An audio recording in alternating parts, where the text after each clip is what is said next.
Channel audio clear ఉంది కదా? పూర్ణ, ధనుష్, ధీరజ్,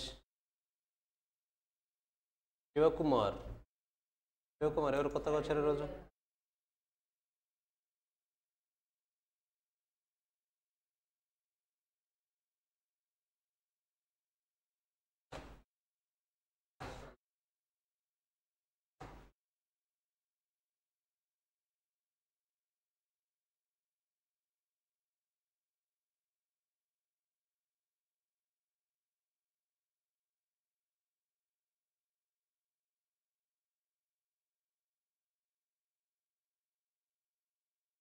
ఈరోజు సప్లై స్టార్ట్ చేయాలి కదా?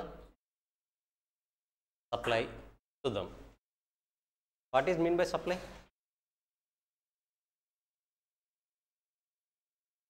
సప్లై అంటే ఏంటి? Selling of a product. సెల్లింగా? సప్లై ఎవరి పాయింట్ ఆఫ్ వ్యూలో థింక్ చేయాలి? Seller point of view. కరెక్టా? జనరల్గా ప్రైస్ ఇంక్రీజ్ అయింది అనుకోండి, యాజ్ ఏ సెల్లర్గా మనం ఏం చేయాలని చూస్తాం? ఎక్కువ సేల్ చేయాలని చూస్తాం. కరెక్టా? సప్లై ఇంక్రీజ్ చేయాలని చూస్తాం. సప్లై తక్కువ ఉందనుకో, మనకు ప్రైస్ తక్కువ ఉందనుకోండి, ఆటోమేటిక్గా సప్లైని ఏం చేస్తాం? డిక్రీజ్ చేస్తాం. ఎందుకు? ఎక్కువ రెవెన్యూ జనరేట్ అవ్వదు కాబట్టి. సో ఫస్ట్ ఆఫ్ ఆల్ మనం డే 1లోనే డిస్కస్ చేసాం. ఏం మీనింగ్? ప్రైస్కి సప్లైకి డైరెక్ట్ రిలేషన్షిప్ ఉంటుంది. ఇన్వర్స్ కాదు, డైరెక్ట్. ఇన్వర్స్ అంటే డిమాండ్. అది. సో యాజ్ ఏ సెల్లర్గా నేను ప్రైస్ ఎక్కువ ఉన్నప్పుడు ఎక్కువ సేల్ చేయాలని చూస్తాను, తక్కువ ఉన్నప్పుడు తక్కువ సేల్ చేయాలని చూస్తాను.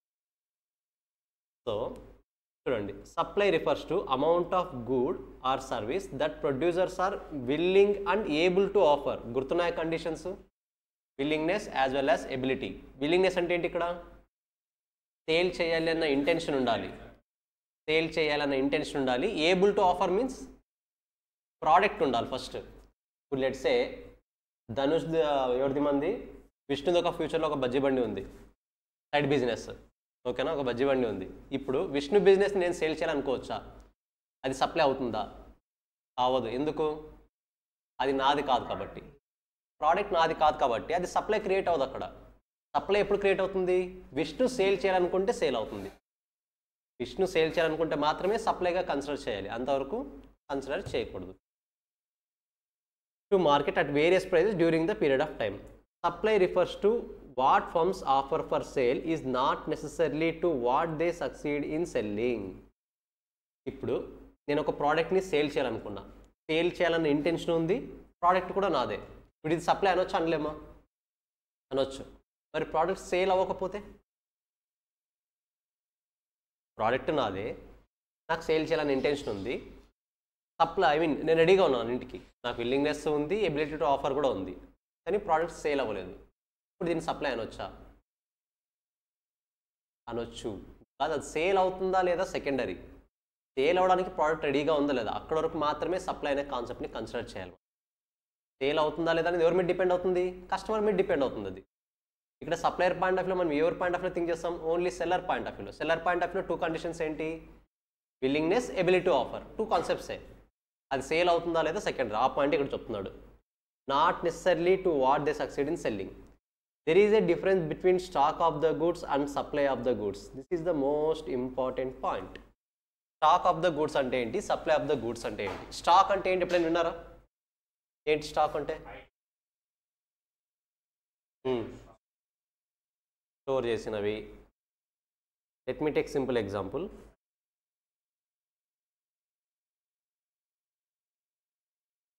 లెట్సే మనం ఒక మ్యాంగో బిజినెస్ చేస్తున్నాం. ఓకేనా? ఈరోజు నేను 100 kgs పర్చేస్ చేశాను సెల్లర్గా, నేను సేల్ చేయడానికి, మరి కస్టమర్కి సేల్ చేయడానికి నేను 100 kgs పర్చేస్ చేశాను. ఎవరి దగ్గర నుంచి? నా హెడ్ ఎవరైతే ఉంటారో అక్కడి నుంచి హోల్సేల్లో 100 kgs పర్చేస్ చేశాను. అవుట్ ఆఫ్ 100 kgs నేను ఈరోజు మార్కెట్కి సేల్ చేయడానికి ఓన్లీ 60 kgs మాత్రమే తీసుకొచ్చాను. రిమైనింగ్ 40 మా ఇంట్లోనే ఉన్నాయి. ఓకేనా? So now 60 is called supply, 40 is called stock. Clarity వస్తుందా? 60 is called supply, 40 is called stock. ఎందుకు ఇది స్టాక్ అంటున్నాం? నువ్వు 40 కేజీస్ ఇంట్లో పెట్టి వస్తున్నావు, దీని మీనింగ్ ఏంటి? ఈరోజు దీన్ని సేల్ చేయాలని ఇంటెన్షన్ ఉందా లేదా? లేదు. మరి కండిషన్ సాటిస్ఫై అవ్వట్లేదు కదా. సప్లై అవ్వాలంటే 2 కండిషన్స్ ఉండాలి కదా. సేల్ చేయాలన్న ఇంటెన్షన్ ఉండాలి, ఎబిలిటీ టు ఆఫర్ కూడా ఉండాలి. ఎబిలిటీ టు ఆఫర్ ఉంది నాకు, బట్ సేల్ చేయాలన్న ఇంటెన్షన్ వెయిట్ ఎన్ని కేజీస్కి మాత్రమే ఉంది? 60 కేజీస్. కాబట్టి వీటిని సప్లై అంటాం, దీన్ని స్టాక్ అంటాం. Is it clear? కన్ఫ్యూజన్ ఏం లేదు కదా. So there is a difference between stock of the goods and supply of goods. Supply means some of the parts of the stock of which goods is prepared by seller to sell at particular price. ఏవైతే seller sale చేద్దాం అనుకుంటున్నాడో వాటిని మాత్రమే supply అంటాం. Sale చేయకూడదు, store చేస్తున్నాడు, ఏ purpose అయినా storing అవ్వచ్చు. Tomorrow sale చేయడానికైనా సరే ఈరోజు స్టోర్ చేయొచ్చు. బట్ ఈరోజు సప్లై ఎంత? 60 kgs only, not 100 kgs, not 40 kgs. Clear? Just ఒకసారి చదవండి. అది డిమాండ్ అర్థమైంది కాబట్టి సప్లై చాలా ఈజీ. ఇంకా జస్ట్ ఒకసారి చదవండి.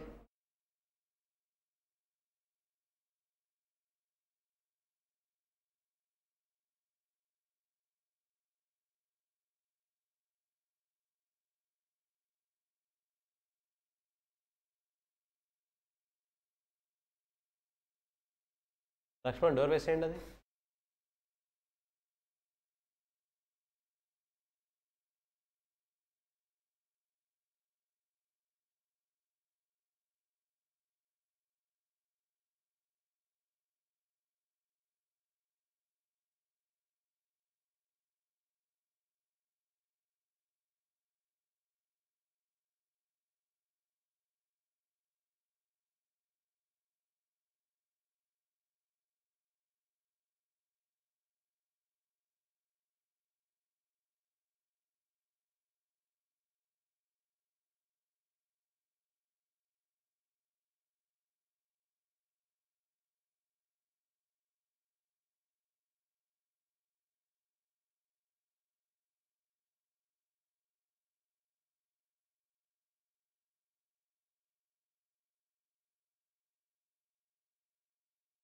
here law of supply.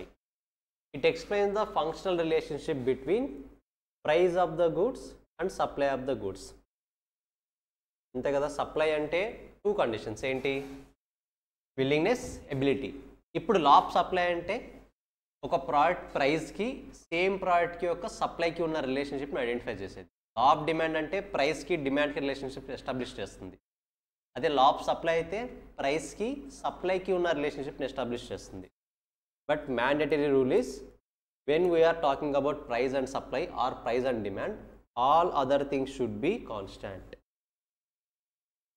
ఓకేనా? When all other remaining are constant, అది మ్యాండేటరీ రూల్. ఎక్కడైనా సరే మనం ప్రైస్ గురించి డిస్కస్ చేస్తున్నాము అంటే డిమాండ్లో చేంజ్ దేని వల్ల మాత్రమే రావాలి? ప్రైస్ వల్ల మాత్రమే రావాలి. రిమైనింగ్ ఐటమ్స్ అన్నీ కూడా ఆటోమేటిక్గా ఏంటి? కాన్స్టెంట్. అక్కడ రిమైనింగ్ ఐటమ్స్ అంటే ఏంటి? డిటర్మినెంట్స్. గుర్తుందా? Taste and preferences, climate, population, substitute, complementary, ఇవన్నీ వస్తాయి కదా. Law of supply, if the price of supply rises, if the price rises, supply also increases. If the price falls, supply also decrease. It means there is a direct proportional relationship between price and supply. తెలిసిన పాయింటే కదా. Supply schedule same అలాగే demand schedule ఉంది, కరెక్టా? Demand షెడ్యూల్లో మరి 2 categories, individual, market. ఇక్కడ కూడా same individual supply schedule, market supply schedule. Individual అంటే పర్టికులర్గా మార్కెట్లో ఉన్న ఒక సెల్లర్ని బేస్ తీసుకుంటాం. మార్కెట్ అంటే మార్కెట్లో ఉన్న అందరు సెల్లర్స్ని బేస్గా తీసుకుంటాం. It shows the various quantities of goods that are supplied by various levels of prices. There are 2 types of supply schedules, individual supply schedule, market supply schedule. Individual supply schedule అంటే ఏంటి చూడండి ఒకసారి. It shows the various quantities of goods that are supplied by individual seller, only individual seller, ante single seller or producers at various levels of prices in the market. Different prices ఉన్నప్పుడు ఒక individual seller ఎన్ని quantities sale చేయగలడు అనే కాంబినేషన్ని మనం తీసుకుంటే that is called individual supply schedule. చూడండి ఒకసారి. Price 10 rupees ఉన్నప్పుడు 5 యూనిట్స్ సేల్ చేస్తున్నాడు. 20 అవ్వగానే ఎన్ని యూనిట్స్ సేల్ చేయాలని చూస్తున్నాడు? 35, 30, 45, 40, 45, 50, 75. అంటే ప్రైస్ ఇంక్రీజ్ అయ్యే కొద్దీ డిమాండ్ సప్లైని ఏం చేస్తున్నాడు? ఇంక్రీజ్ చేస్తున్నాడు. ఇక్కడ ఓన్లీ ఒకే ఇండివిజువల్ గురించి మాట్లాడుతున్నాం, ఓన్లీ 1 ఇండివిజువల్ గురించి మాట్లాడుతున్నాం. అలా కాకుండా మార్కెట్ సప్లై షెడ్యూల్ అయితే ఏమవుతుంది చూడండి. It shows the various quantities of goods supplied by various producers. ఇంతకుముందు నేర్చుకున్నది individual producer or individual seller, కరెక్టా? ఇక్కడ various number of sellers, nothing but more than one person at various levels of price in the market. When we add supply to of all sellers, then total supply can be obtained. Total supply ఎలా వస్తుంది? Case మార్కెట్లో 5 members ఉన్నారు. 5 మెంబర్స్లో first పర్సన్ది మాత్రమే తీసుకుంటే ఏమవుతుంది? అది individual. 5 members total ఎన్ని యూనిట్స్ని సప్లై చేస్తున్నారో తీసుకుంటే market schedule. Nothing but total supply కావాలంటే ఏం చేయాలి? 5 మెంబర్స్ ఎంతెంత సేల్ చేస్తున్నారో ఆ సమ్ని యాడ్ చేయాలి. అదే చెప్తున్నారు. When we add the supply of all sellers, then total supply can be obtained. సింపుల్గా 5 మెంబర్స్ 100 kgs సేల్ చేస్తున్నారు.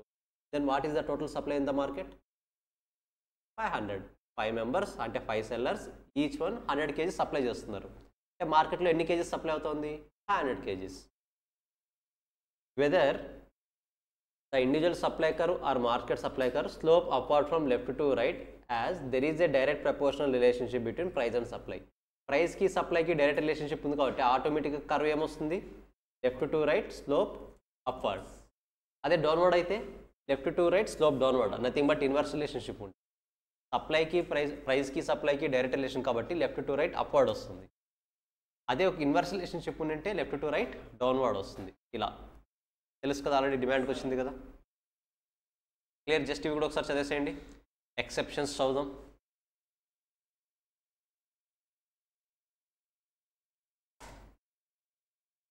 జస్ట్ ఒకసారి చదివేసేయండి. లక్ష్మణ్ చదవాలి. Where is your material? ఎందుకు? బేసిక్ మెటీరియల్ ఇది. సరే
శివకుమార్ ఏసీ. ఓకే శివకుమార్, ఆఫ్టర్ క్లాస్ ఒకసారి కాల్ చేయండి నాకు, ఓకేనా?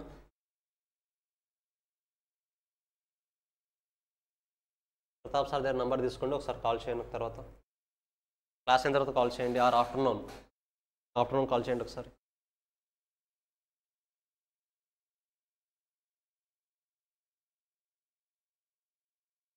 Yes clear? ఏమైనా డౌట్ ఉందా? ఇప్పుడు చెప్తున్నాం కదా, డిమాండ్ అర్థమైంది అంటే సప్లై చాలా చాలా ఈజీ.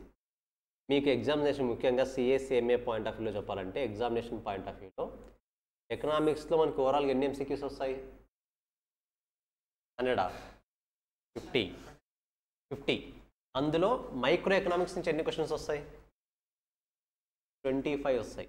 మినిమం 25 to 30 చేంజ్ అవుతుంటాయి కొన్నిసార్లు. 25. ఆ 25లో ఈజీగా 5 క్వశ్చన్స్ ఈ చాప్టర్ నుంచి వస్తాయి. దాని మీనింగ్ ఏంటి? సింపుల్గా చెప్పాలంటే ఎకనామిక్స్ మొత్తం మీద హై వెయిటేజ్ ఉన్న చాప్టర్ ఇదే.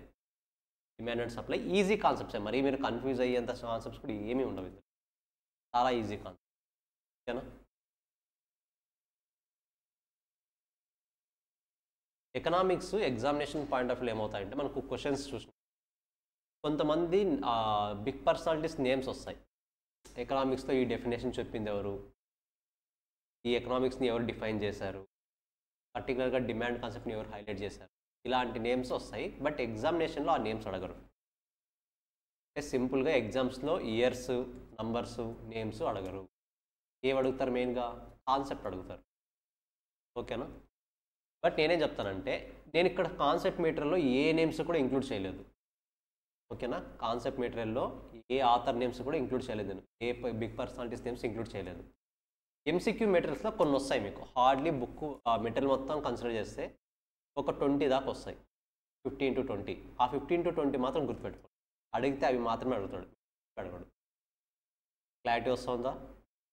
కాన్సెప్ట్ మెటీరియల్లో నేమ్స్ ఉంటాయా? అస్సలు ఉండవు. ఏముంటుందో ఓన్లీ కాన్సెప్ట్ మాత్రమే ఉంటుంది. కానీ ఎగ్జామినేషన్లో నేమ్స్ అడిగే ఛాన్స్ ఉందా అంటే 99% అడగడు, కానీ 1% ఛాన్స్ ఉంది. ఆ 1% కూడా ఏవి వస్తాయి నేనే చెప్తాను. ఏముంటాయి మనకి ఎంసీక్యూ మెటీరియల్ ఏవైతే వస్తాయో అవి చదవండి చాలు. ఓకేనా? అంటే మీరు ఎంసీక్యూ చేస్తున్నప్పుడు ఆగిపోయే క్వశ్చన్స్ ఏవైనా ఉన్నాయంటే ఇయర్స్, నేమ్స్, ఆ రెండింటి దగ్గర ఆగిపోతారు. ఆ ఎంసీక్యూస్ మాత్రం కాస్త ఎక్స్ట్రా ఎఫర్ట్స్ పెట్టి చదవండి. చెప్తున్నాను కదా, హార్డ్లీ 15 to 20, అంతకు మించి ఎక్కువ ఉండవు. ఎకనామిక్స్ పాయింట్ ఆఫ్ వ్యూ చెప్తున్నాను నేను. ఓకేనా?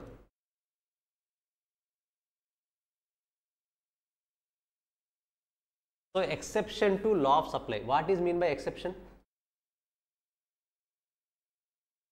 ఎక్సెప్షన్స్, ప్రైస్ ఇంక్రీజ్ అయితే ఏమవ్వాలి ఇప్పుడు? సప్లై.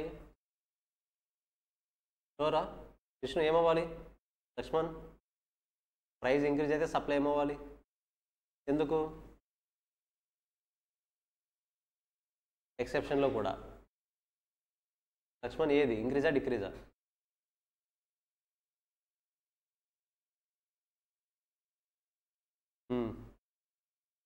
డిమాండ్ కాదు, నాకు సప్లై కావాలి.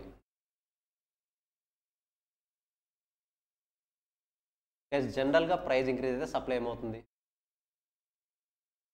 ఏమవుతుంది ప్రైస్ ఇంక్రీజ్ అయితే? బాగా ఆలోచించు. ప్రైస్ ఇంక్రీజ్ అయితే సప్లై ఏమవుతుంది?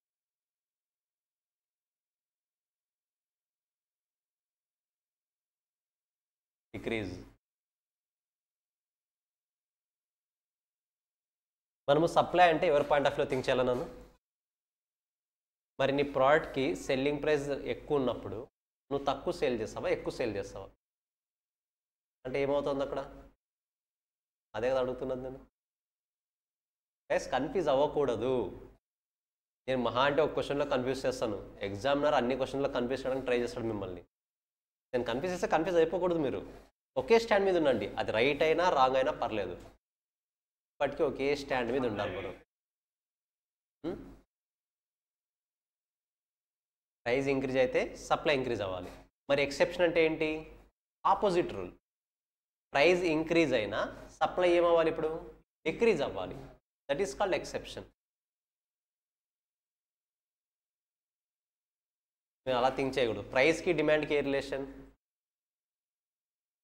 Inverse relation. ప్రైస్ ఇంక్రీజ్ అయితే డిమాండ్ డిక్రీజ్ అవుతుంది. మరి ఎక్సెప్షన్ అంటే ఏంటి? దానికి ఆపోజిట్. ప్రైస్ ఇంక్రీజ్ అయినా సరే డిమాండ్ డిక్రీజ్ అవ్వకుండా ఇంక్రీజ్ అవుతుంది. అంటే జనరల్ రూల్లో ఇన్వర్స్ రిలేషన్షిప్ ఉంటే ఎక్సెప్షన్లో ఏమవుతుంది? డైరెక్ట్ రిలేషన్షిప్ అవుతుంది. జనరల్ రూల్లోనే డైరెక్ట్ రిలేషన్షిప్ ఉంటే ఎక్సెప్షన్స్లో ఏమవుతుంది? ఇన్వర్స్ రిలేషన్షిప్ అవుతుంది. కన్ఫ్యూజ్ అవ్వకూడదు పాయింట్స్ అవి.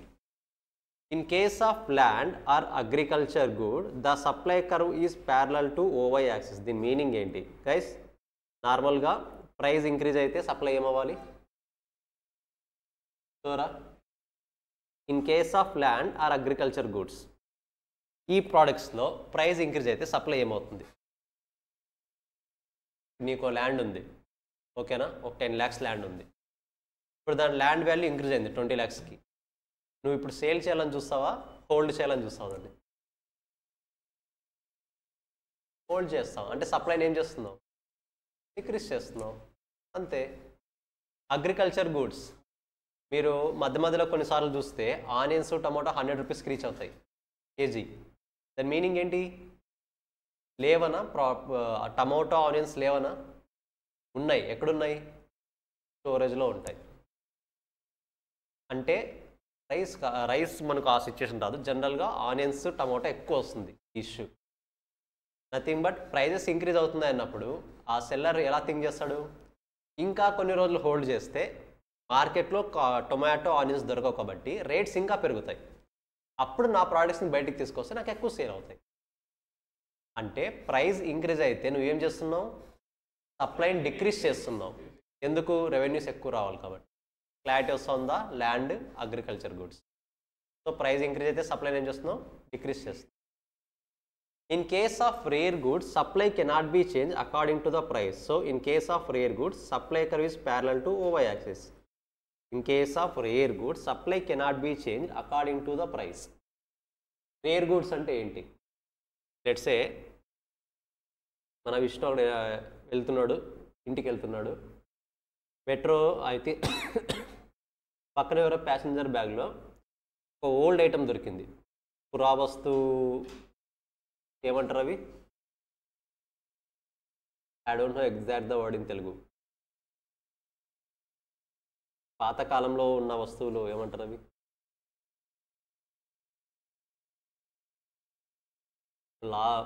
ప్రీవియస్ డేస్లో మన గ్రాండ్ ఫాదర్స్ వాళ్ళ ఫాదర్స్ టైమ్స్లో కొన్ని ఫేమస్ ఇవి ఉంటాయి కదా ఐటమ్స్ వాళ్ళు యూజ్ చేసేవి.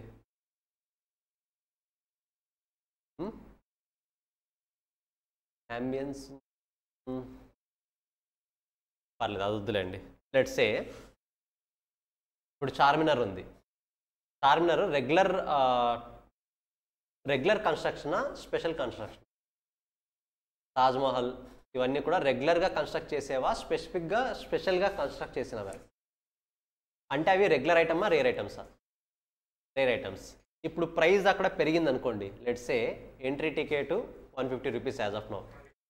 ఇప్పుడు దాన్ని 300 చేశాను అనుకోండి. ఎగ్జాంపుల్ నేను చెప్పింది. 150 రూపీస్ ఉన్నది 300 చేశాను అనుకోండి. టూరిస్ట్ తగ్గిపోతారా వచ్చేవాళ్ళు? తగ్గుతారా? నార్మల్గా ప్రైస్ ఇంక్రీజ్ చేస్తే సప్లై ఏమవ్వాలి? జనరల్గా ఇంక్రీజ్ అవ్వాలి. బట్ ఇక్కడ ప్రైస్ ఇంక్రీజ్ చేస్తే ఇంకా ఎక్కువ మంది వస్తారా? రారు, వచ్చే వాళ్ళే వస్తారు. అంటే నువ్వు ప్రైస్ 100 రూపీస్ పెట్టినా, 300 రూపీస్ పెట్టినా, 100 రూపీస్ ఉన్నప్పుడు ఒక 100 మెంబర్స్ వస్తే 300 పెట్టినప్పుడు ఎంత వస్తారు? 100 మెంబర్సే వస్తారు. క్లారిటీ వస్తుందా?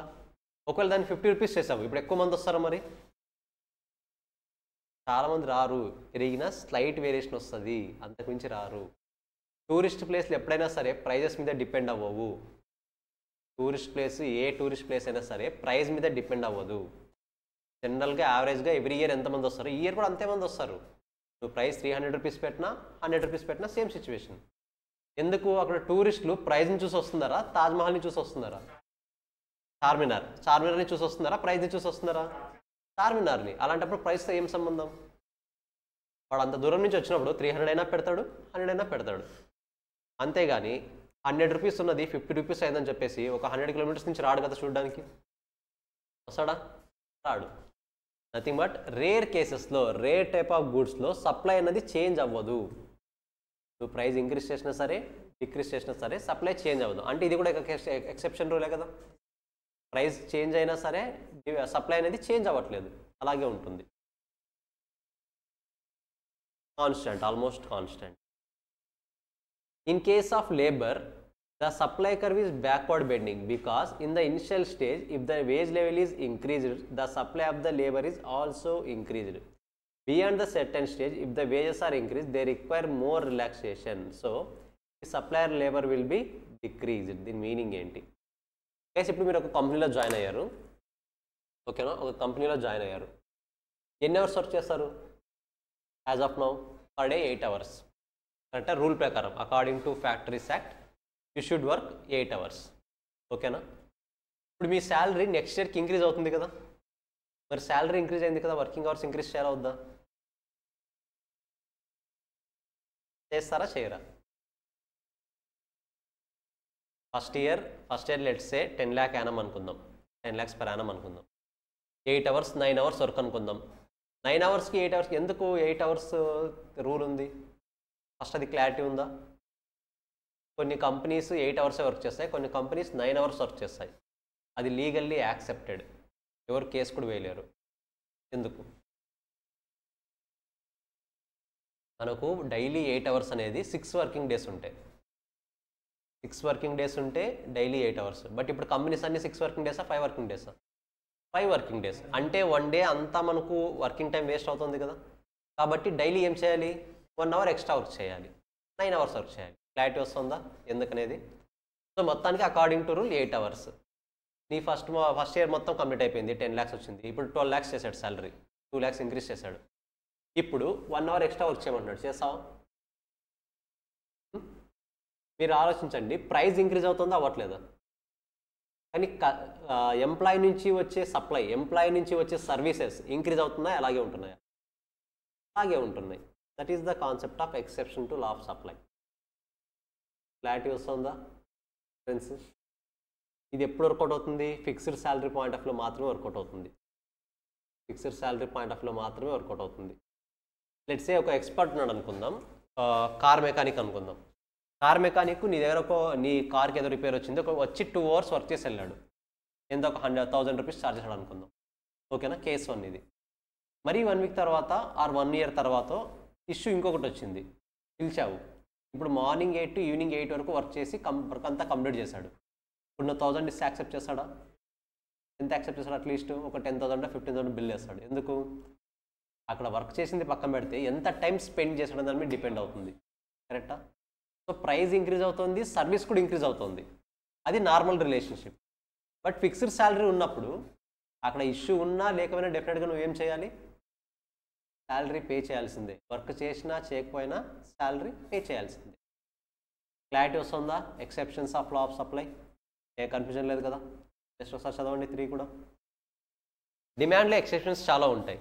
లాలో ఓన్లీ 3 కేటగిరీస్.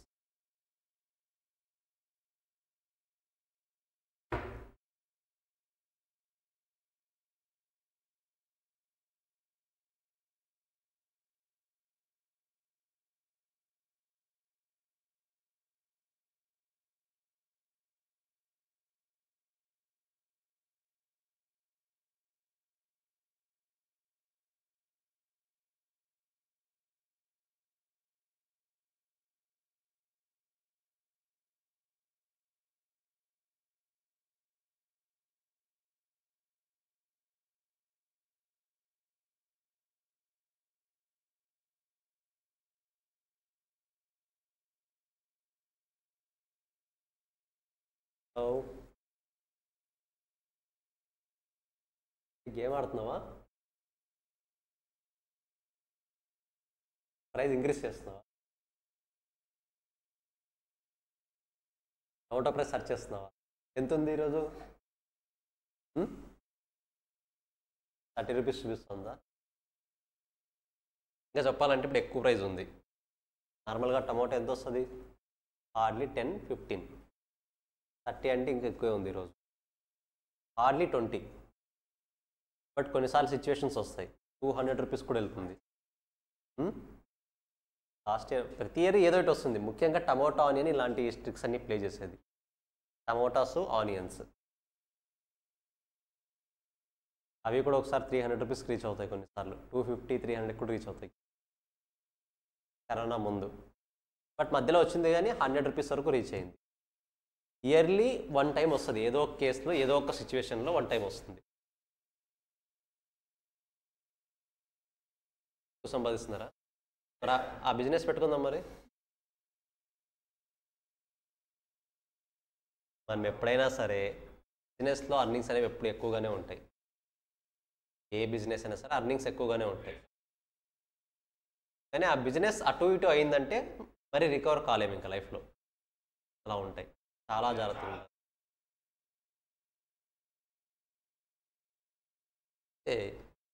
మనం అగ్రికల్చర్స్ తక్కువ వస్తుంది అనుకుంటాం, కానీ అగ్రికల్చరిస్ట్ పర్ఫెక్ట్గా ప్లాన్ చేసుకుంటే బాగా అర్న్ చేయొచ్చు.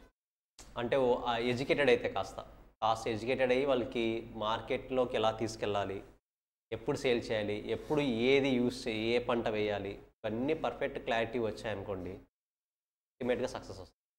చాలా హై రేంజ్లో వస్తాయి ప్రాఫిట్స్, చాలా హై రేంజ్లో వస్తాయి. కాకపోతే మన పొలిటికల్ పార్టీ వాళ్ళు అంత ఈజీగా అగ్రికల్చర్స్ వాళ్ళని ఎదగనివ్వరు, ఇంటెన్షనల్గానే చేస్తారు. అది పొలిటికల్ పార్టీస్ ఫ్రీగా ఇస్తున్నాయంటే ఫస్ట్ ఆఫ్ ఆల్ స్టూడెంట్ ఎదిగాడంటే, స్టూడెంట్ అప్డేట్ అయ్యాడు, డెవలప్ అయ్యాడంటే ఎవరిని క్వశ్చన్ చేస్తాడు? ఫస్ట్ గవర్నమెంట్ని క్వశ్చన్ చేస్తాడు. అంటే నా డబ్బులు తిని నన్నే క్వశ్చన్ చేస్తావా అంటారు. అందుకని అంత ఈజీగా వాళ్ళకు ఎంకరేజ్మెంట్ అంత ఈజీగా ఉండదు. గవర్నమెంట్ స్కూల్ ఫ్రీ సర్వీస్ అంటారు కదా, free education 100% accepted, it is a free education, but zero knowledge. Government స్కూల్లో అన్ని స్కూల్ అని కాదు, కొన్ని స్కూల్స్ చాలా బాగుంటాయి. అక్కడ ఉన్న టీచర్స్ని బట్టి, అక్కడ ఉన్న ఫ్యాకల్టీస్ బట్టి స్టూడెంట్స్ని బాగా మోల్డ్ చేస్తారు. ఈవెన్ దో ఫెసిలిటీస్ ఇవ్వకపోయినా సరే వాళ్ళు ఓన్ ఎక్స్పెన్సెస్ని ఖర్చు పెట్టి చేసే ఫ్యాకల్టీస్ చాలామంది ఉన్నారు. బట్ కొన్ని స్కూల్స్ ఎలా వస్తే వచ్చావా పోతే పోయావా, 10th క్లాస్కి వచ్చి సర్టిఫికేట్ తీసుకెళ్ళు, అంతే ఉంటుంది సినారియో కొన్ని schools.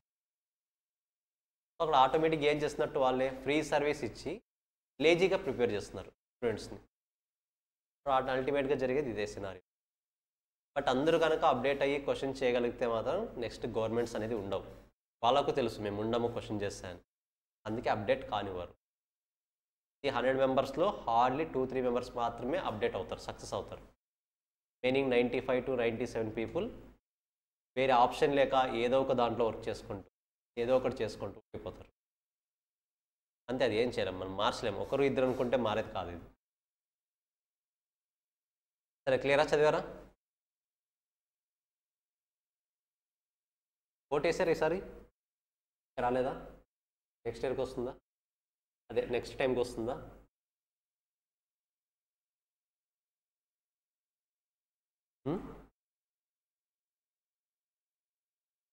So change in supply, guys already మనకు డిమాండ్లో వచ్చింది. ప్రైస్ వల్ల డిమాండ్లో చేంజ్ వస్తుంది, దాన్ని ఏమంటాం?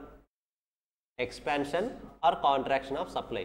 అదర్ దాన్ ప్రైస్ వల్ల వస్తే increase or decrease in demand. ఇక్కడ కూడా సేమ్ అంతే, expansion or extension of supply, increase or decrease of supply. Expansion contraction ఎప్పుడు యూస్ చేస్తాం? when all other things are remain constant and if there is a change in price then it leads to change in supply. These changes in supply are called extension or contraction of supply. Same concept, demand lo unnade. So supply lo vachina change because of evari valla, price valla aithe extension or contraction of supply antam. Other than price ante enti inka migitha factors untayi kada price supply change ayevi, vaatanniti valla changes emantam ఆటోమేటిక్గా increase or decrease of demand అంటాం. But ఇక్కడ నాకు కావాల్సింది what are the other factors, determinants of supply. What are the other factors చూద్దాం ఒకసారి. First price of the goods మనకు తెలిసిందే కదా, ప్రైస్ ఇంక్రీజ్ అయితే సప్లై ఇంక్రీజ్ అవుతుంది, ప్రైస్ డిక్రీజ్ అయితే సప్లై డిక్రీజ్ అవుతుంది. This is called extension or expansion or contraction of goods. మరి రిమైనింగ్ వాటి వల్ల చేంజ్ వస్తే దాన్ని ఇంక్రీజ్ ఆర్ డిక్రీజ్ అంటాం. ఆ రిమైనింగ్ ఐటమ్స్ ఏంటి? Goals of the firms. The firm may try to work on various goals. For example, profit maximization, sales maximization, employment maximization. If the objective is to maximize the profit, then higher profit from the sale of commodity, higher will be the quantity supplied by the firm. ఏంటి ఇది simple meaning? Goal of the firm వచ్చేసి company goal, nothing but seller goal వచ్చేసి నేను ఎక్కువ amount earn చేయాలన్నాడు. ఎక్కువ amount earn చేయాలి. ఇప్పుడు ఎక్కువ అమౌంట్ అర్న్ చేయాలి అంటే ఫస్ట్ ఈ పర్సన్ ఏం చేయాలి? ఎక్కువ సప్లై చేయాలి, కరెక్టా? ఎక్కువ సప్లై చేస్తే ఆటోమేటిక్గా రెవెన్యూ ఎక్కువ అవుతుంది. ఇక్కడ అబ్జర్వ్ చేయండి, సప్లైలో వస్తున్న చేంజ్ ప్రైస్ వల్ల వస్తుందా, సెల్లర్కున్న గోల్ వల్ల వస్తుందా? సెల్లర్కున్న గోల్ వల్ల సప్లై అనేది ఇంక్రీజ్ అవుతుంది. అంటే సప్లై ఇంక్రీజ్ అవ్వడానికి ప్రైజే కాకుండా సెల్లర్ గోల్స్ కూడా రీజన్ అవ్వచ్చు కదా, అవునా కదా? That is the second point, goals of the firm. Willingness అనే కాదు, సింపుల్. ఇప్పుడు ప్రైస్తో సంబంధం లేకుండా ప్రైస్ అనేది మన చేతిలో ఉంటుందా? మనం కంట్రోల్ చేయగలమా ప్రైస్ని? చేయలేము. కానీ సప్లైని మనం కంట్రోల్ చేయొచ్చు కదా. ఇప్పుడు ఎక్కువ సప్లై చేస్తే ఏమవుతుంది? ఎక్కువ రెవెన్యూ వస్తుంది. తక్కువ సప్లై చేస్తే తక్కువ రెవెన్యూ వస్తుంది. ఇప్పుడు నా గోల్ వచ్చేసి ఈరోజు ఒక 1000 రూపీస్ అర్న్ చేయాలనుకున్నాను. 1000 రూపీస్కి సరిపడా సప్లై చేశాను అనుకోండి, నా 1000 నాకు వచ్చేస్తుంది కదా. అంటే సప్లై అనేది ఇంక్రీజ్ అయింది. దేనివల్ల ఇంక్రీజ్ అయింది? ప్రైస్ వల్లనా, నా టార్గెట్ వల్లనా? నా టార్గెట్ వల్ల. అంటే సప్లై ఇంక్రీజ్ అవ్వడానికి డిక్రీజ్ అవ్వడానికి ఏది కూడా రీజన్ అవ్వచ్చు? గోల్స్. టార్గెట్ కూడా రీజన్ అవ్వచ్చు. క్లారిటీ వస్తుందా? Same point. Input prices. So second one goals of the firm, third one input prices. The producer supply more when the input prices are low, that at low cost of production. At higher prices, inputs are rises, they will supply less. దీని meaning ఏంటి?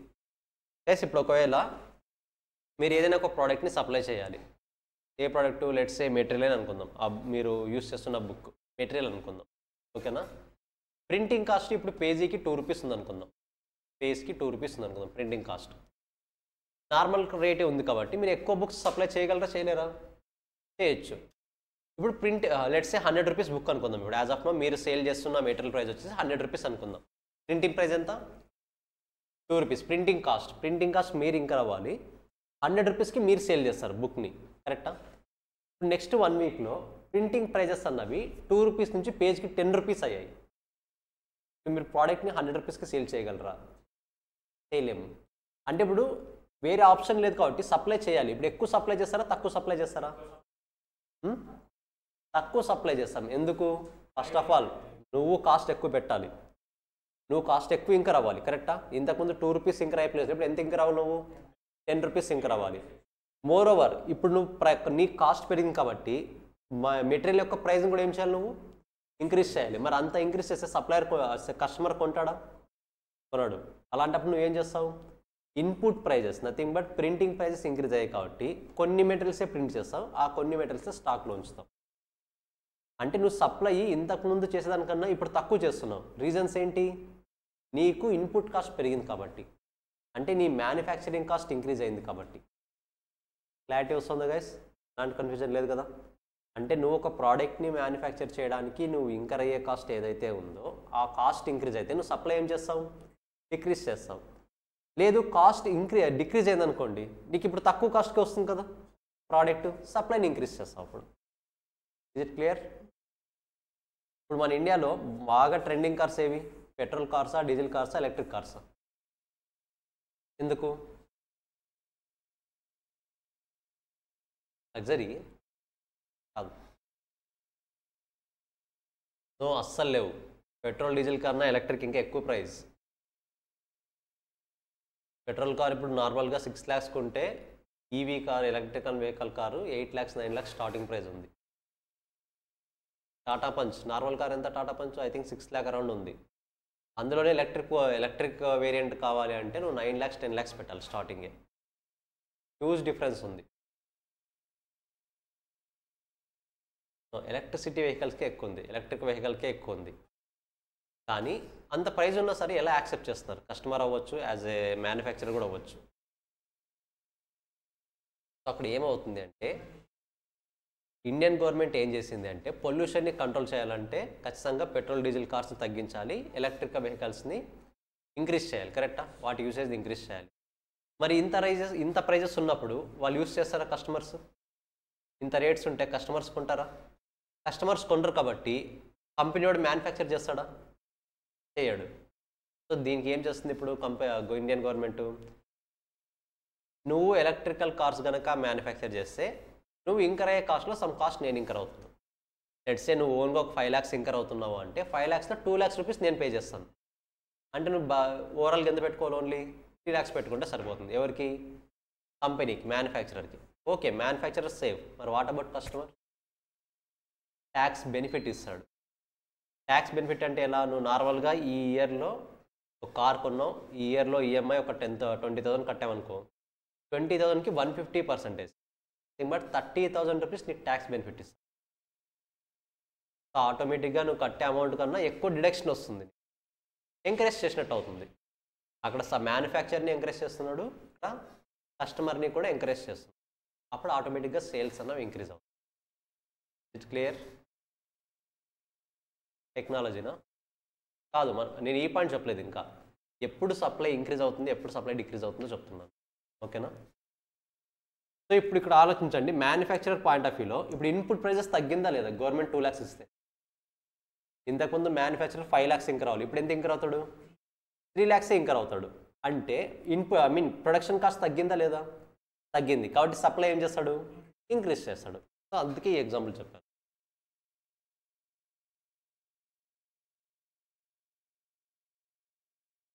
Sorry, అర్థం కాదు. Subsidy అంటాం. మ్యానుఫ్యాక్చరర్కి ఇచ్చేది subsidy, కస్టమర్కి ఇచ్చేది tax benefit. ఓకేనా? Technology ఏంటి? లెట్సే మీరు బెస్ట్ ఎగ్జాంపుల్ ఎక్కడ చూస్తారంటే మన రైల్వేస్ చూడండి. రైల్వేస్ ఇంతకుముందు బొగ్గుతో నడిచేవి, కరెక్టా? ఎప్పుడైతే టెక్నాలజీ ఇంక్రీజ్ అయిందో డీజిల్లోకి వచ్చింది. ఎప్పుడైతే ఇంకా టెక్నాలజీ ఇంక్రీజ్ అయిందో అప్పుడు దేంట్లోకి వచ్చింది? ఎలక్ట్రిక్లోకి వచ్చింది. ఇప్పుడు దీనికి తక్కువ కాస్ట్ ఎక్కడవుతుంది? ఎలక్ట్రిక్ దాంట్లో. Compare to diesel, compare to previous version electric దాంట్లో తక్కువ అవుతుంది. అంటే టెక్నాలజీ ఇంక్రీజ్ అయితే, టెక్నాలజీ అప్గ్రేడ్ అవుతే మనం ఇంకరే కాస్ట్ ఏమవుతుంది? డిక్రీజ్ అవుతుంది. ఇప్పుడు ఆటోమేటిక్గా టెక్నాలజీ ఇంక్రీజ్ అయింది కాబట్టి నా కాస్ట్ రెడ్యూస్ అవుతుంది. కాస్ట్ రెడ్యూస్ అయితే నేను సప్లై ఎలా చేస్తాను? ఇంక్రీజ్ చేస్తాను. అంటే ఇక్కడ బాగా ఆలోచించండి, సప్లై ఇంక్రీజ్ చేయడానికి రీజన్ ప్రైజా టెక్నాలజీనా? టెక్నాలజీ. క్లారిటీ వస్తుందా? సో ఇది కూడా ఒక డిటర్మినెంట్గా చెప్పుకోవచ్చు కదా మనం ఇప్పుడు. సింపుల్. ఓకేనా? So new technology or generally helps to save inputs and reduce costs. ఇన్పుట్ని సేవ్ చేస్తుంది, కాస్ట్ని రెడ్యూస్ చేస్తుంది. And also time to produce the output. మాన్యువల్గా వర్క్ చేస్తే లెట్స్ సే కార్స్ మ్యానుఫ్యాక్చరింగ్. ఒకప్పుడు కార్ని మ్యానుఫ్యాక్చర్ చేయాలంటే ఒక పర్సన్ అందులో ఇన్వాల్వ్ అయ్యి ఆ కార్కి కావాల్సిన షేప్ని అలాగే అది ఏమంటారు మ్యానుఫ్యాక్చర్ చేసేలా యూజ్ చేసుకోవాలి. బట్ ఇప్పుడు ఏమైంది? మెషిన్స్ యూజ్ చేస్తున్నారు. అంటే మొత్తం అది ఏ షేప్లో ఉండాలి, ఎంత లెంత్లో ఉండాలి, ఎంత డైమెన్షన్స్ ఎలా ఉండాలి అన్నీ కూడా మెషినే చూసుకుంటుంది. ఇప్పుడు టైం ఎక్కువ పడుతుందా తక్కువ పడుతుందా? తక్కువ టైం పడుతుంది. కరెక్టా? ఆటోమేటిక్గా ఏమవుతుంది? టైం సేవ్ అవుతుంది, కాస్ట్ సేవ్ అవుతుంది, ప్రతిదీ సేవ్ అవుతుంది. ఓవరాల్గా ప్రొడక్షన్ తగ్గుతుంది. నాకు ప్రొడక్షన్ కాస్ట్ తగ్గింది అంటే నేను ఏం ఇంక్రీజ్ చేయొచ్చు? సప్లై ఇంక్రీజ్ చేయొచ్చు. It's clear? And improve technology enhance the supply of the goods. Enhance అంటే ఇంక్రీజ్ చేయడం. ఫస్ట్ 4 చదవండి. ఫస్ట్ ఆ 4 చదవండి. అన్నీ ఒకేసారి వద్దు.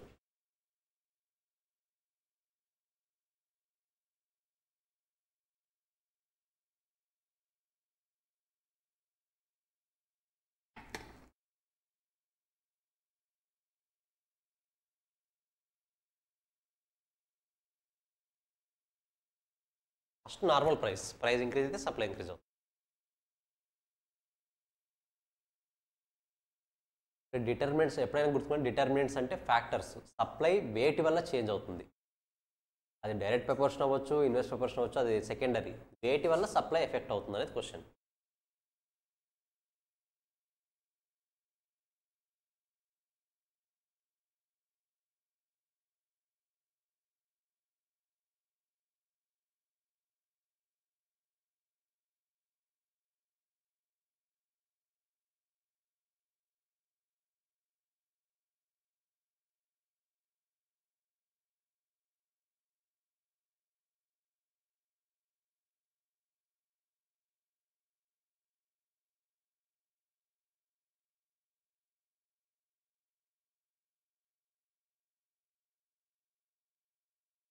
నేటివ్ ఎక్కడ మీది? నేటివ్ ఎక్కడ? వరంగల్. ఓకే. ఇది మాధవ్ ఇక్కడ తిరుపతి ఇక్కడే కదా, ఇది ఇక్కడే కదా. నాగర్ కర్నూలు నియర్ కర్నూలే కదా, అదేనా? ఓ ఈ కరీంనగర్ కర్నూలు.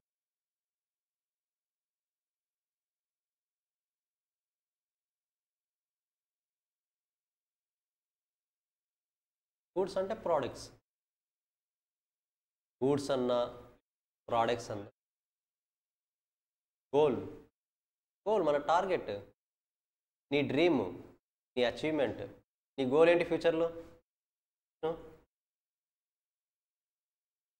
గోల్ లేదా?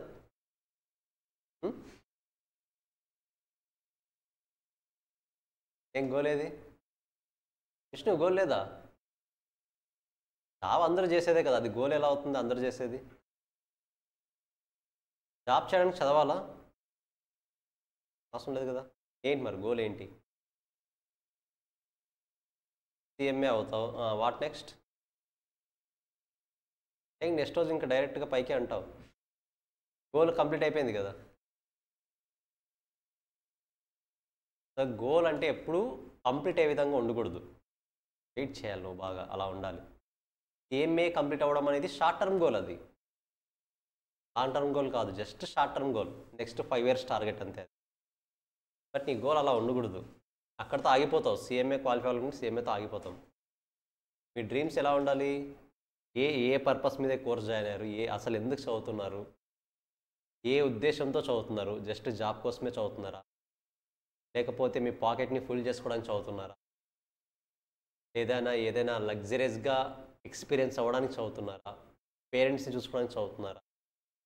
చాలా రీజన్స్ ఉంటాయి గోల్లో. ఒకటి గోల్ అనేది ఎప్పుడు ఒకటి ఉండదు, చాలా రీజన్స్ అన్నీ కంబైండ్ అయితే ఒక గోల్ వస్తుంది. అది గోల్. ఆ గోల్లో సీఎంఏ క్వాలిఫై అవ్వడం అనేది ఒక షార్ట్ టర్మ్ గోల్ అంతే. ఎవరికైనా సరే సిఏ అయినా, సిఎంఏ అయినా, ఏసీసీ అయినా, యూఎస్ఎం అయినా ఏదైనా సరే అవన్నీ షార్ట్ టర్మ్ గోల్స్. నేను నాకు అడిగితే గోల్ అంటే ఇప్పుడు లెట్సే సిఎంఏ కంప్లీట్ అయ్యి ఓకే 2027లో కంప్లీట్ అయింది. Then what about 2028? అప్పుడు నాలాంటి వచ్చి మరి నీ గోల్ ఏంటంటే ఏం చెప్తావు? సిఎంఏ క్వాలిఫై అవ్వడే, అప్పుడే నాకు గోల్ కంప్లీట్ అయిపోయింది అంటావాలా? అనగలమా మనం వల్ల? సో మనం సబ్జెక్ట్స్ క్వాలిఫై అవ్వడం, ప్రొఫెషన్ని క్వాలిఫై అవ్వడం అని షార్ట్ టర్మ్ గోల్, అది లాంగ్ టర్మ్ గోల్ కాదు. లాంగ్ టర్మ్ గోల్ అంతకు మించి ఉండాలి ఎప్పటికైనా. వేరేవాడు మిమ్మల్ని టచ్ చేసే ఇది ఉండకూడదు, ఆ పర్స్పెక్టివ్లో ఆలోచించాలి. అలా ఆలోచిస్తే మనకు లా ఆఫ్ అట్రాక్షన్ అనే కాన్సెప్ట్ ఉంటుంది. ఐడియా ఉందా మీకు? తెలీదా? సైంటిఫిక్గా ప్రూవ్ అయిన కాన్సెప్ట్ లా ఆఫ్ అట్రాక్షన్. ఇప్పుడు మనం చేస్తున్న కోర్స్ ఏది? గట్టిగా మాట్లాడితే సిఏ, సిఎంఏ, ఏసీఏ, యూఎస్ఎంఏ, కరెక్టా? ఇప్పుడు మనకు ఎస్ఆర్ నగర్, అమీర్పేట్లో చాలా కోచింగ్ సెంటర్స్ ఉన్నాయి, కొన్ని వేలల్లో ఉన్నాయి. అవి మ్యాక్సిమం ఇంజనీరింగ్కి సంబంధించినవి.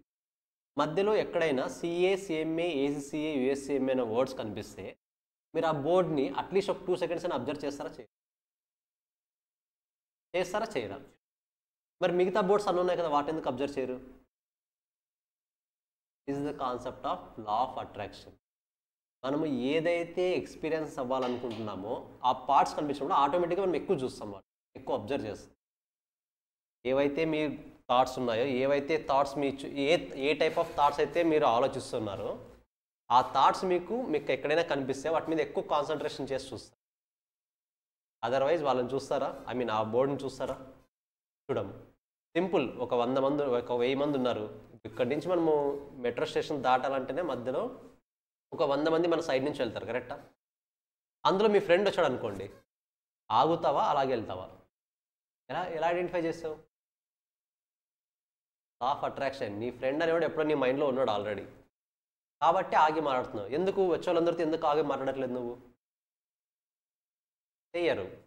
They are apart from our law of attraction code. Law of attraction ఏమవుతుందంటే మనం ఏమనుకున్నామో దాన్ని రిపీటెడ్గా గుర్తు చేసుకోవడం వల్ల నెక్స్ట్ టైం ఆ ఐటమ్స్ కనపడగానే ఈజీగా ఆటోమేటిక్గా ఐడెంటిఫై చేయగలం. Is the concept of law attraction. సింపుల్గా చెప్పాలంటే మనం ఏదనుకుంటే అది మన దగ్గరకు వస్తుంది అంటారు. ఎలా వస్తుంది? మన మైండ్లో ఫిక్స్ అయింది కాబట్టి చూడగానే ఐడెంటిఫై చేస్తాం మనం, ఓకేనా? ఇప్పుడు ఎస్ థర్డ్ వన్ ఏది? ఇన్పుటా? Okay, let's wait. Input explain చేస్తాను. జస్ట్ ఒకసారి థింక్ చేయండి. మీరు ఇక్కడి నుంచి వెళ్ళే ప్లేస్లోనే కొన్ని డాగ్స్ వస్తాయి మనకు ఆపోజిట్లో. దాన్ని స్పెసిఫిక్గా చూసి ఆగి ఫోటో తీసుకొని వెళ్తారా? మీ పని మీరు చూసుకుంటారా? అదే ప్లేస్లో ఒక లయన్ వచ్చింది, ఏం చేస్తారు? పారిపోతారు. కొంచెం మనం విష్ణు లాంటి డేర్ వాళ్ళు అయితే ఫోటో తీసుకుంటారు, కరెక్టా? సో ఎందుకు డాగ్కి ట్రీట్మెంట్ ఎందుకు సపరేట్గా, దీనికి ట్రీట్మెంట్ సపరేట్ ఎందుకు? మన మైండ్లో ఆల్రెడీ ఫిక్స్ అయిపోయింది డాగ్ ఏం చేస్తుంది, లయన్ ఏం చేస్తుందని, కరెక్టా? అది రేర్ కేటగిరీనా, పర్ఫెక్ట్ కేటగిరీ, మీకు క్లారిటీ ఉంది. అలాంటప్పుడు ఏం చేస్తారు? మీరు రిడ్యూస్ చేస్తారు. సో క్లియరా లా ఆఫ్ అట్రాక్షన్? బట్ ఇంకా దాని గురించి డిస్కస్ చేద్దాం, ఇప్పుడే కాదండి. ఇన్పుట్ ప్రైజెస్ ఏంటి? ఇంకో ఎగ్జాంపుల్ తీసుకుంటా ఇన్పుట్ ప్రైజెస్కి. ఏదైనా ఒక ప్రోడక్ట్ చెప్పండి.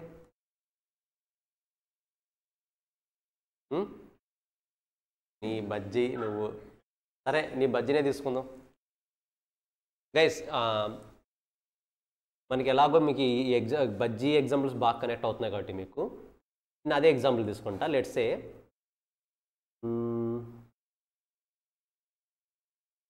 ఒక బజ్జీని ఒక బజ్జీని మేక్ చేయడానికి, ప్రిపేర్ చేయడానికి ఎంత కాస్ట్ అవ్వచ్చు? మన బజ్జీ అన్నీ కలిపి, వాటిలో యూస్ చేసే ఇంగ్రీడియంట్స్ అన్నీ కలిపి మేబీ ఒక 10 రూపీస్ అనుకుందాం, హార్డ్లీ 10 రూపీస్ అనుకుందాం, ఓకేనా? ఇప్పుడు బజ్జీలో నేను యూస్ చేసే ఐటమ్స్ ఉంటాయి కదా, ఏవేవి?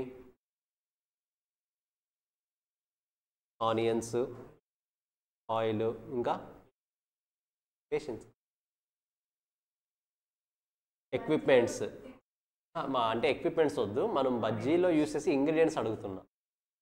వెజిటేబుల్స్ ఐటమ్స్ అన్నీ ఉంటాయి కదా, సాల్ట్, ఈ ప్రైజెస్ అన్నీ ఇంక్రీజ్ అయ్యాయి అనుకోండి. ఇప్పుడు ఆటోమేటిక్గా మీరు 10 రూపీస్ కాస్ట్ ఇంకర్ అవుతారు, ఇంకా ఎక్కువ ఇంకర్ అవుతారు. నార్మల్గా మీరు 10 రూపీస్ కాస్ట్ ఇంకర్ అవుతున్నారు, దీన్ని 20 రూపీస్కి సేల్ చేస్తున్నారు బయట యాజ్ ఆఫ్ నో, ఓకేనా? ఇప్పుడు వీటి ఇంగ్రీడియంట్స్ ప్రైజెస్ అంటే బజ్జీని ప్రిపేర్ చేయడానికి ఏవేవైతే ఇంగ్రీడియంట్స్ ఉంటాయో వాటి ప్రైజెస్ అన్నీ ఇంక్రీజ్ అయ్యాయి. ఇప్పుడు మీరు ప్రిపేర్ చేయడానికే 15 రూపీస్ అవుతుంది. ఇప్పుడు మీరు దీన్ని 20 రూపీస్కి సేల్ చేయగలరా? నో. అల్టిమేట్గా ఎంతకు సేల్ చేస్తారు?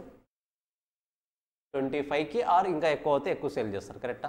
ఇప్పుడు మీరు బాగా అబ్జర్వ్ చేయండి, ప్రైస్ ఇంక్రీజ్ అయింది. కస్టమర్ ఎక్కువ వస్తారా తక్కువ వస్తారా? ఇప్పుడు తక్కువ వస్తారు.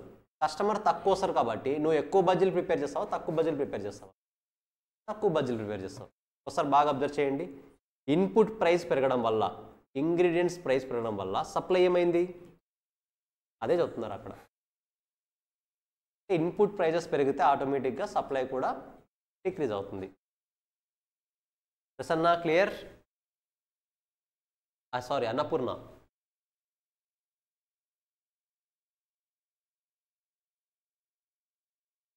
చదవాలి, ఇంకా పెండింగ్ ఉండే చదవలేదు మీరు. ఆఫ్ అట్రాక్షన్ చెప్పేసి డిస్ట్రాక్షన్ చేస్తున్నారు అన్ని. టెక్నాలజీ, ఏదైనా టెక్నాలజీ చెప్పు నువ్వు. మరి అదే బజ్జీనా?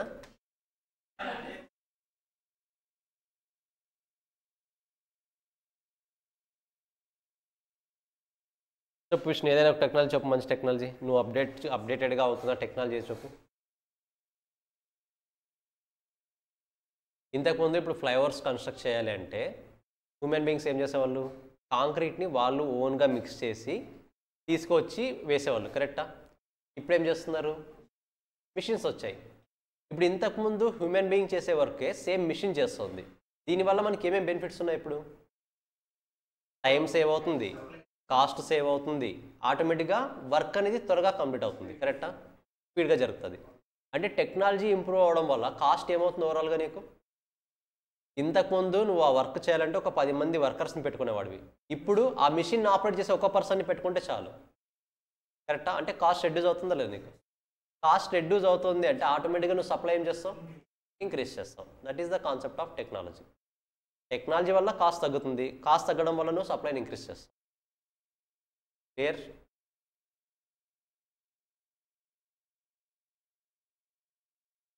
మొబైల్ ఫోన్సా? ఓకే. ఒకప్పుడు ఎవరు? మన గ్రాండ్ ఫాదర్ టైమ్స్లో నువ్వు ఏదైనా ఒక ఇన్ఫర్మేషన్ పాస్ చేయాలనుకుంటే ఎలా పాస్ చేసేవాడివి? పోస్ట్. నాకు విష్ణు చెప్పాలి. ఒక ఇన్ఫర్మేషన్ని పాస్ చేయాలని, నీ రిలేటివ్స్ ఎక్కడో గుంటూరులో ఉన్నారు, ఇన్ఫర్మేషన్ని పాస్ చేయాలంటే ఏం చేసేవాడివి? పోస్ట్ రాసేవాడివి. కరెక్టా? పోస్ట్ రాసి ఆ పోస్ట్ ఆఫీస్ సెండ్ చేసి ఆ పోస్ట్ ఆఫీస్ ఇక్కడి నుంచి అక్కడికి వెళ్ళి ఆ పోస్ట్ ఆఫీస్ పర్సన్ మరి అక్కడి నుంచి మీ రిలేటివ్స్ ఇంటికి షేర్ చేసేవాడు. కరెక్టా? ఇప్పుడు ఏ ప్రాసెస్ ఏమవుతుంది అక్కడ? నువ్వు రాయాలి, వర్క్ చేయాలి, అక్కడికి వెళ్ళాలి, అక్కడ డిపాజిట్ చేయాలి, మరి అక్కడి నుంచి అది ట్రాన్స్పోర్ట్ అవ్వాలి, మరి అక్కడ గుంటూరులో ఆ పర్సన్ ఇంటికి తీసుకెళ్ళి ఇవ్వాలి. ఈజీగా ఒక 4-5 డేస్ పట్టేది. కరెక్టా?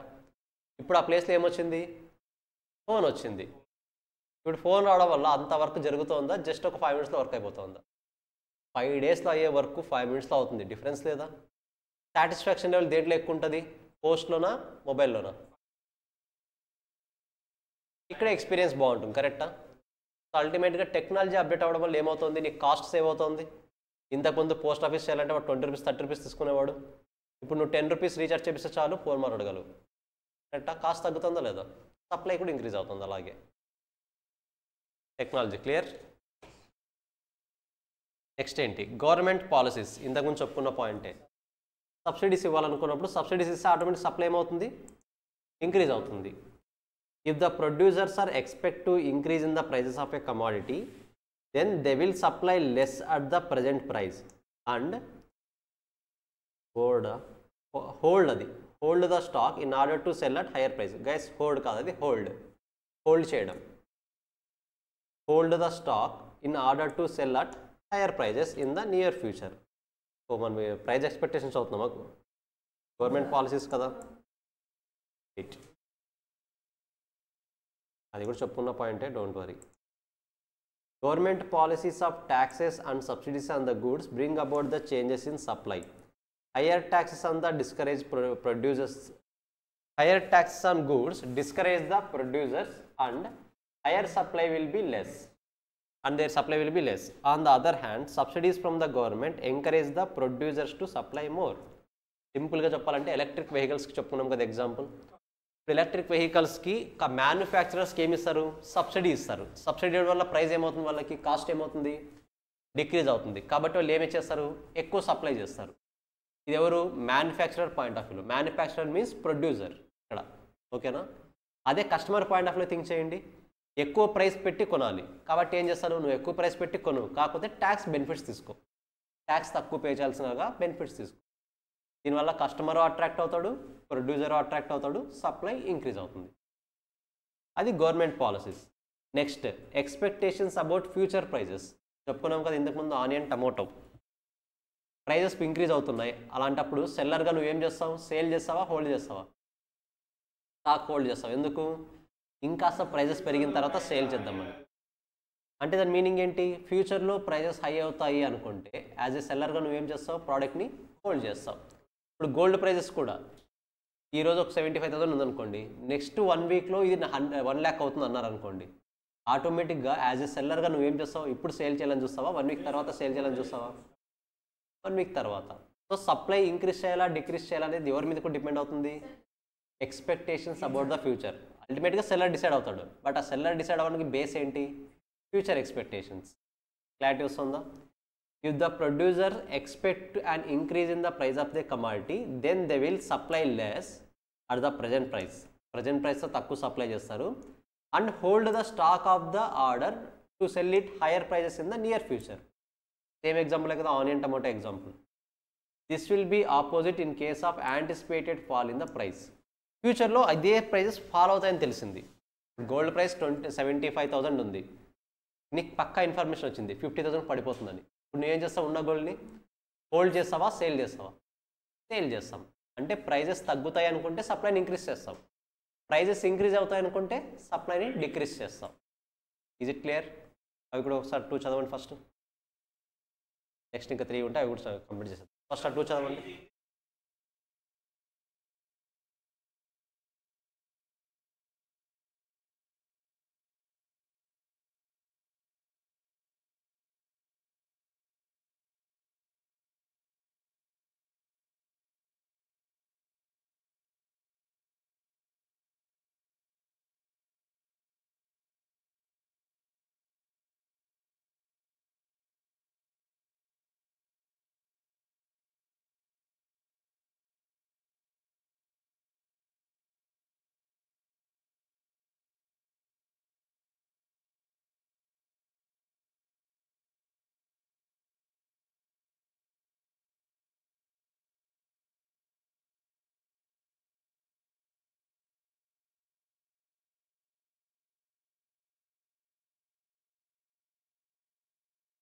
అవునా? ఎకనామిక్ కాన్సెప్ట్స్ మీకు బోర్ కొడుతున్నాయా, ఇంట్రెస్టింగ్ అనిపిస్తున్నాయా, కొత్తగా అనిపిస్తున్నాయా? నీకు కొత్తగా ఉంటుంది ఎందుకంటే నువ్వు వినలేదు కాబట్టి. ఎకనామిక్స్ వాళ్ళు అయితే ఆల్రెడీ వినేసి ఉంటారు, కామర్స్ వాళ్ళు అయితే. ఇది కూడా అయిపోయిందా?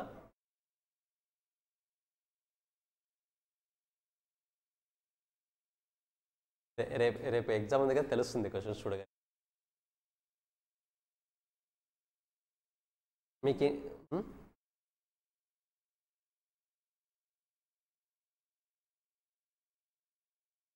వస్తాయి, ఇప్పుడు వస్తున్నాయి, ఈరోజు వస్తాయి, మండేకి మీకు వచ్చేస్తాయి. ఓకేనా?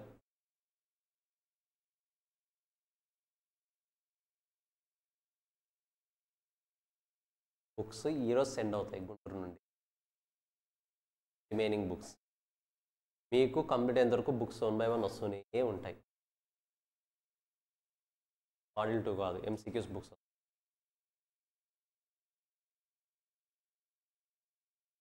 సబ్జెక్ట్ని బట్టి చేంజ్ అవుతుంది. ఇప్పుడు నా ఎకనామిక్స్ 3 మాడ్యూల్స్ ఉంటాయి. మీకు ఇచ్చింది మాడ్యూల్ 1. CMA వాళ్ళకి 3 మాడ్యూల్స్ ఉంటాయి ఎకనామిక్స్, CA వాళ్ళకి 2 మాడ్యూల్స్ ఉంటాయి. ఓకేనా? అలా ఏమి ఉండవు. చెప్తున్నా కదా, సబ్జెక్ట్ వెయిటేజ్ని బట్టి ఒక్కో సబ్జెక్ట్లో ఒక్కో వెయిటేజ్ ఉంటుంది. ఓకేనా? Prices of other commodities. Next one. ఇక్కడ అదర్ కమాడిటీస్ అంటే 2 ఆప్షన్స్ ఉంటాయి. ఇక్కడ అదర్ కమాడిటీస్ అంటే మేబీ మన కాంపిటీటర్ ప్రోడక్ట్స్ అవ్వచ్చు, సమ్టైమ్స్ మన ఇన్పుట్స్ అవ్వచ్చు. మనము అంటే మన మ్యానుఫ్యాక్చరింగ్లో యూస్ చేసే ఇన్పుట్స్ అవ్వచ్చు. బట్ ఆల్రెడీ ఇన్పుట్స్ గురించి నేర్చుకున్నాం కాబట్టి అదర్ కమాడిటీస్ అంటే మిగతా ప్రోడక్ట్స్. లెట్స్ సే నువ్వు 100 రూపీస్కి మ్యాంగో సేల్ చేస్తావు కేజీ, నీ కాంపిటీటర్ 100 రూపీస్ సేల్ చేసేవాడు ఇప్పుడు 150 రూపీస్కి సేల్ చేస్తున్నాడు. ఇప్పుడు ఆటోమేటిక్గా నువ్వేం చేయాలి? నువ్వు 150కి చేయాలా, ఎక్కువ సప్లై చేయాలా? నార్మల్గా జనరల్గా ఏం జరుగుతుందో చెప్తాను రియాలిటీలో. ఇప్పుడు నేను 100 రూపీస్ కేజీ సప్లై చేస్తున్నాను, మన కాంపిటీటర్ కూడా 100 రూపీస్ కేజీ సప్లై చేస్తున్నాడు. డిమాండ్ బాగుంది కదా అని చెప్పేసి మన సప్లయరు 150 రూపీస్ చేశాడు కేజీ మ్యాంగో. మనం ఏం చేయాలి? 80 చేయాల్సిన అవసరం లేదు. నార్మల్గా రియాలిటీలో ఏం చేస్తాము? కాంపిటీటర్ 150 అమ్ముతున్నాడు కాబట్టి నేను కూడా 150 అమ్ముతానని చెప్పేసి ప్రైస్ ఇంక్రీజ్ చేస్తారు. ఇది బ్లండర్ మిస్టేక్. ఇది ఎప్పుడైనా సరే నువ్వు ప్రజెంట్ ఎంతకు సెల్ చేస్తున్నావు? 100కి. నువ్వు ఇదే 100 దగ్గర హోల్డ్ చెయ్యి, కస్టమర్ నీ కాంపిటీటర్ దగ్గరికి వెళ్తారు, ఆడ ప్రైస్ ఎక్కువ ఉందని చెప్పేసి మరి నీ దగ్గరికి వస్తారు. అంటే నువ్వు దేనికి రెడీగా ఉండాలి? ఎక్కువ సప్లై చేయడానికి రెడీగా ఉండాలి, ప్రైస్ ఇంక్రీజ్ చేయడానికి కాదు. ఎక్కువ సప్లై చేయడానికి రెడీగా ఉండాలి. అల్టిమేట్గా at the end of the day ఎవరు బెనిఫిట్ అవుతారు? మనమే బెనిఫిట్ అవుతాం. 100 రూపీస్ పెట్టిన వాడే బెనిఫిట్ అవుతాం. క్లారిటీ వస్తుందా? సో అదర్ కమాడిటీస్ ప్రైజెస్ని బేస్ చేసుకుని కూడా మన సప్లై అనేది ఇంక్రీజు డిక్రీజు అవుతుంది.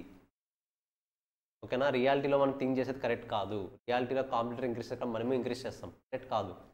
నీకు 100 కంఫర్టబుల్ ప్రైజా? నీకు కంఫర్టబుల్ ఉంది అనుకుంటే ఎస్, ఎంత? 100కే సేల్ చేయి. నీకు ఇంకా అంత ఇష్టం ఉంటే 90కి 80కి సేల్ చేయి. కానీ రియాలిటీలో ఈ సినారియో కనుక యూజ్ చేస్తే అదర్ కాంపిటీటర్ వచ్చి నేను కొడతాడు. అవునా కాదా? ప్రైస్ ఇంక్రీజ్ చేసాం కంటే అందరూ ఇంక్రీజ్ చేయి. యూనియన్స్ ఉంటాయి నార్మల్గా, ఆ యూనియన్స్ చెప్పిన ప్రకారమే ప్రైస్ మనము సేల్ చేయాలి. కొంతమంది ఇండివిజువల్గా సేల్ చేసుకునే వాళ్ళు ఉంటారు, వాళ్ళ ఇష్టం అది. ఇండివిజువల్గా సేల్ చేసుకునే కేటగిరీస్ కొంతమంది ఉంటారు, వాళ్ళ ఇష్టం, ఎంతైనా సేల్ చేస్తారు. చూద్దాం. Price of other commodity. Usually an increase in the price of other commodities makes the production of that commodity whose price has not been risen relatively less attractive. Even though other things remain same, the supply of commodity falls, the price of other goods rises. ఇప్పుడు చెప్పిన కాన్సెప్టే. మిగతా guys ఇక్కడ other commodities అని చెప్తున్నా, చాలా scenarios ఉన్నాయి. Competitor product అవ్వచ్చు, ఇన్పుట్ ప్రైజెస్ అవ్వచ్చు, లేదా రిమైనింగ్ ప్రైజెస్ అని కూడా ఏవైనా అవ్వచ్చు. లెట్స్ సే ఇప్పుడు మనకు మన ఇండియాలో నిన్న చెప్పుకున్నాం కదా, పెట్రోల్కి సంబంధించి రిసోర్సెస్ ఏమీ లేవు మన ఇండియాలో, కరెక్టా? వేరే దేశాల నుంచి తెచ్చుకోవాల్సిందే. ఒకవేళ పెట్రోల్ ఆటోమేటిక్గా బంద్ అయింది, మన ఇండియాకి రావడం, ఇంపోర్ట్ ఆగిపోయాయి అనుకోండి, ఇండియాలో ఏ ప్రైజెస్ పెరుగుతాయి?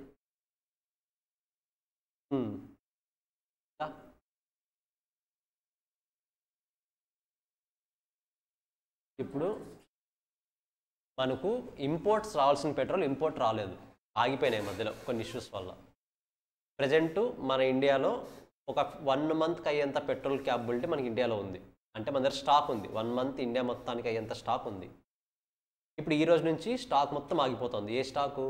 ఇంపోర్ట్ రావాల్సిన స్టాక్ అంతా ఆగిపోతుంది. అంటే 1 మంత్ తర్వాత ఆటోమేటిక్గా ఏమవుతుంది మన ఇండియాలో? పెట్రోల్ ఉండదు, కరెక్టా? 1 మంత్ తర్వాత పెట్రోల్ ఇంక్రీజ్ అవ్వదు, ఎప్పుడైతే స్టాప్ అవుతే అప్పటి నుంచి ఇంక్రీజ్ అవుతుంది. బాగా అబ్జర్వ్ చేస్తే రీసెంట్గా 2 దేశాలు ఏవో గొడవ పడ్డాయి కదా, Iran and Israel. I think just వాళ్ళు వార్ చేసింది 2-3 డేసే, కానీ దాని ఇంపాక్ట్ అనేది మన దాని మీద చాలా ఎక్కువ పడింది. ఉక్రెయిన్ ఒకటి, రష్యా ఒకటి, గుర్తుందా? Ukraine Russia war. ఆ టైంలో మన పెట్రోల్ అరౌండ్ 100 రూపీస్ ఉన్నది, 10 రూపీస్ ఇంక్రీజ్ అయింది ఒకేసారి. నా డౌట్, వాళ్ళ నుంచి మనకు ఆగిపోయింది ఓన్లీ పెట్రోల్ మాత్రమే కదా. మీరు అబ్జర్వ్ చేస్తే దాని తర్వాత ప్రతి ఒక్క ప్రైజ్ ఇంక్రీజ్ అవుతూ వచ్చింది, ఈవెన్ వెజిటేబుల్స్ది కూడా. ఎందుకు? బికాస్ పెట్రోల్ లేకుంటే ట్రాన్స్పోర్టేషన్ ఆగిపోతుంది. ట్రాన్స్పోర్టేషన్ చేయాలంటే పెట్రోల్ వేయించాలి. అంటే ఇంతకుముందు వెజిటేబుల్ 100 రూపీస్కి ట్రాన్స్పోర్ట్ చేస్తుండే, ఇప్పుడు ఎంతకు చేస్తాడు? 150 రూపీస్కి ట్రాన్స్పోర్ట్ చేస్తాడు. మరి ఆ 50 రూపీస్ ఎక్స్ట్రా అయింది కదా. మరి ఆ సెల్లర్ ఎవరి దగ్గర నుంచి కలెక్ట్ చేయాలి? 50 రూపీస్ కస్టమర్ దగ్గర నుంచే కలెక్ట్ చేయాలి, వేరే ఆప్షన్ లేదు. సో ఎప్పుడైతే ట్రాన్స్పోర్టేషన్కి సంబంధించి ప్రోడక్ట్స్ ఆగిపోతాయో అల్టిమేట్గా ప్రతి ఒక్క దాని మీద ఇంపాక్ట్ చూపిస్తుంది. ప్రతి ఒక్క ప్రోడక్ట్ మీద, ఇండియాలో ఉన్న ఈచ్ అండ్ ఎవ్రీ ప్రోడక్ట్ మీద దాని ఇంపాక్ట్ అనేది ఉంటుంది. కాబట్టి వీలైనంత వరకు మనకు వరల్డ్ వార్ చేయడం వల్ల అన్ని కంట్రీస్ లాస్ అవుతాయి, కానీ అందరికన్నా ఎక్కువ లాస్ అయ్యేది మన ఇండియానే. ఎందుకంటే ఒకవేళ ఏదైనా వార్, ఎక్కడ వార్ జరిగినా సరే ఫస్ట్ మనకి అడ్డంకులు వచ్చేది పెట్రోల్ దగ్గర. పెట్రోల్ దగ్గర మనము ఆగిపోతాం, మనకి వేరే రిసోర్స్ లేదు కాబట్టి. సో పెట్రోల్ ఆగిందంటే ఆటోమేటిక్గా అన్ని వాటి మీద ఆ ప్రెజర్స్ ఉంటాయి, వేరే ఆప్షన్ లేదు.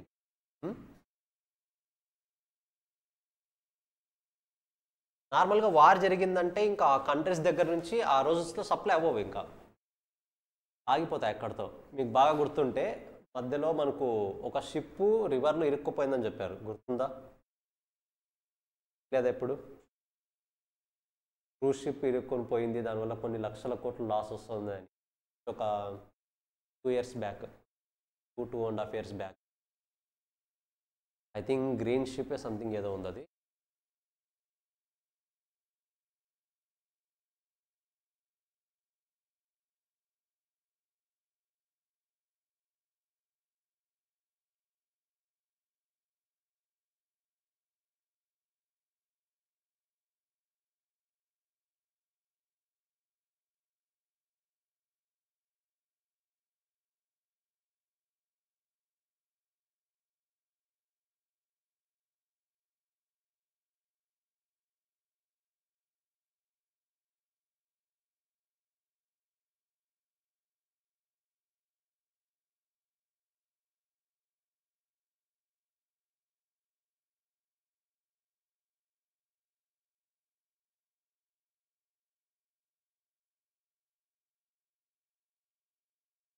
Think Suyash canal something.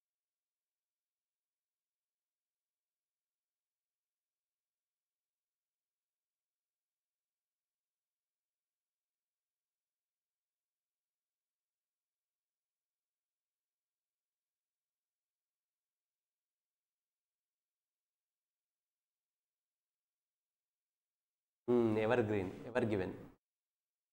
In March 2021, the Suez Canal was blocked for 6 days by the Ever Given, a container ship that had run aground in the canal. Images to be Evergreen ship. నార్మల్గా ఇది వే, మనకున్న వే ఒకే ఒక వే, ఇది కనిపిస్తున్న వే ఏదైతే ఉందో ఒక place నుంచి ఇంకో ప్లేస్కి మూవ్ అవడానికి one of the most costliest richest roadway కాదు, వాటర్ వే. ఆ వాటర్ వేలో ఒక షిప్ అనేది ఇరుక్కుపోయింది మధ్యలో. ఒక షిప్ ఇరుక్కుపోవడం వల్ల ఇక్కడ చూడండి, ఇదే ever given I think ever green are ever given ఉండాలి.